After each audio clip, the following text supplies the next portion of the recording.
You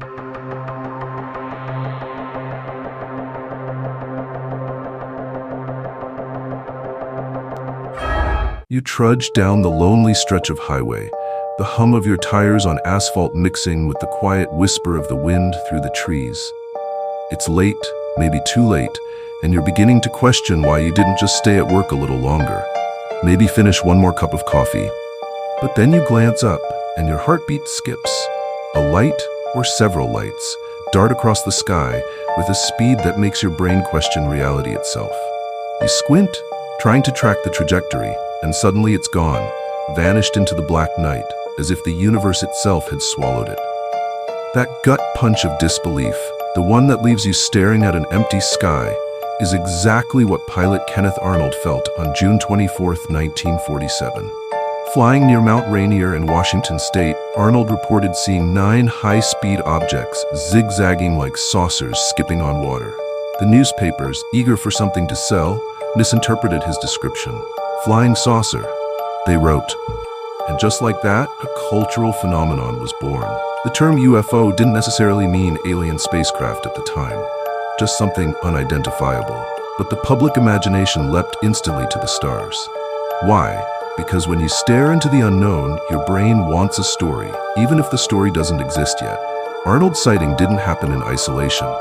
Just months later, in July 1947, the Roswell incident would explode onto the national consciousness. The military initially reported recovering a flying disc, only to reverse course and claim it was a weather balloon. That flip-flop, repeated countless times in decades since, planted the seeds of suspicion and conspiracy. You might find yourself wondering, how often does the truth get buried simply because it's stranger than fiction? And how many other events never even see the light of day because official reports never reach the public? Here's the fascinating part. The UFO phenomenon isn't just an American obsession. Humans have been reporting strange lights in the sky for centuries, from the fiery spheres of ancient Greece to Roman accounts of mysterious chariots blazing across the night sky. There's a pattern. Every culture, every era sees something or thinks it does. The scientific community, unsurprisingly, remains skeptical. NASA and Pentagon reports have consistently stated there's no evidence of extraterrestrial visitors. Most UFO sightings can eventually be traced to misidentified aircraft, atmospheric phenomena, or even psychological states like sleep paralysis. But, and here's the hypnotic part, the rare cases that resist easy explanation refuse to vanish quietly. They linger in radar logs, in military reports, and in the dreams of those who swear they saw something no human machine could produce. And let's face it, humans are wired to notice anomalies. Your brain is a pattern-seeking engine. It wants order, even when the universe offers chaos. Then there's the cultural obsession with the cover-up. Government secrecy fuels imagination more effectively than any Hollywood screenwriter. Decades of official denials, contradictory statements, and redacted documents create fertile ground for speculation. You might catch yourself thinking, if they deny it so vehemently, could it be because the truth is too bizarre to handle? There's a delicate pleasure in teetering between these possibilities, the mental thrill of considering that reality might be far stranger than any fiction you've ever consumed. Consider, too, the physicality of these objects reported in early encounters. Arnold described objects moving at impossible speeds with precise, angular maneuvers. Eyewitnesses often speak of a silent movement, which contradicts everything you know about aerodynamics and propulsion. And there's a detail most casual observers miss. The way these lights behave often defies gravity in ways that seem almost purposeful. It's the subtle choreography that makes you think, even momentarily, that some intelligence is at play, whether human, alien, or something we don't yet understand. You step into the broader world of UFO encounters, and suddenly the phenomenon feels impossibly vast. It's no longer just your late-night highway or the isolated flight of Kenneth Arnold's 1947 sighting. It's Rendlesham Forest in England, 1980, where the night itself seemed to pulse with something unearthly. The Rendlesham case is particularly compelling because of the witnesses involved, U.S. military personnel accustomed to handling high-stress scenarios.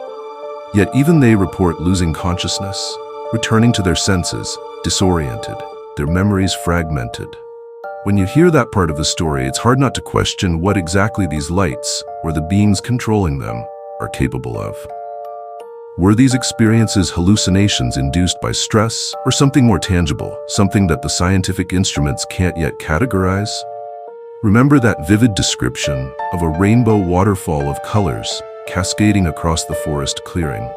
Even if you've never been there, your mind fills in the sensory gaps, creating a scene that's simultaneously beautiful and unsettling.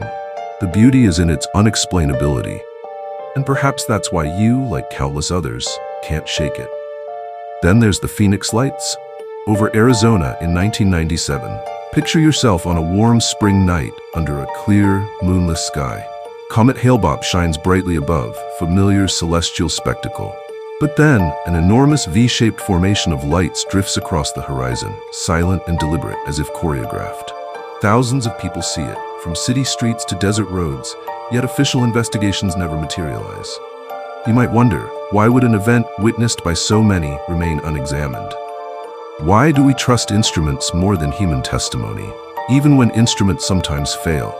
As you visualize the lights, some hovering, others moving with eerie precision, you realize the scale of human fascination is only matched by our frustration with ambiguity. And here's a detail you don't want to miss. Eyewitnesses often describe lights that move against conventional physics, hovering without propulsion, stopping on a dime, or disappearing at speeds that make fighter jets look sluggish. When you consider this, it's almost irresistible to speculate. Could these be secret military aircraft? Some advanced drone technology still classified? Maybe. But even in that scenario, the careful observation of thousands of people simultaneously and instruments recording anomalous readings complicates the secret tech explanation. You have to admit, your brain loves this cognitive tug-of-war. The mundane versus the extraordinary. Global sightings remind you that UFOs are not confined to the United States or the UK. Japan, South America, the Middle East all report strange aerial phenomena dating back decades. And ancient civilizations documented unusual lights too. Roman soldiers wrote of fiery chariots, Greek historians described glowing spheres above battlefields. You start to notice a pattern. Humans have always observed the sky, and the sky has always offered something strange in return. Why? Is it mere coincidence, or is there a phenomenon persistent across time, waiting for us to notice it, to truly understand it? You can almost hear the universe whispering, "Pay attention." Skeptics argue the explanations are psychological or atmospheric. Meteors, lenticular clouds, satellites, drones, these all account for some sightings. Sleep paralysis, hallucinations, and cognitive bias explain others. You can feel the pull of these rationalizations, can't you? They comfort your logical mind. But the persistent, high-quality multi-witness cases, the ones with radar confirmation, physical traces, or medical anomalies, refuse to be neatly boxed. They nudge at your understanding of reality in a way that is simultaneously thrilling and disquieting. You realize that fascination with UFOs isn't just about seeing something strange.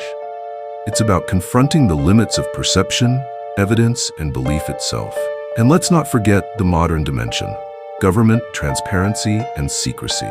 In the 21st century, U.S. Navy pilots report unidentified aerial phenomena with infrared footage, leading to official Pentagon reports. No aliens confirmed, no Roswell in reverse, but a recognition that unknowns exist. You feel that tension yourself, the itch between official reassurance and personal curiosity. So you trace the threads from Rendlesham to Phoenix, from ancient Roman skies to modern radar reports. The question lingers, teasing at the edge of reason. Are these glimpses of something extraterrestrial, or merely reflections of our own psychological and technological limits? Or more provocatively, is the universe intentionally leaving us crumbs, little mysteries meant to expand curiosity and imagination? By the time you look up again, late at night in your own backyard or on a quiet street, the stars no longer feel distant. They feel interactive, like an invitation. And you realize the deeper truth. UFOs, at their core, are less about definitive answers and more about the act of wondering. The thrill of gazing upward and acknowledging that the universe might just be stranger than you ever dared imagine.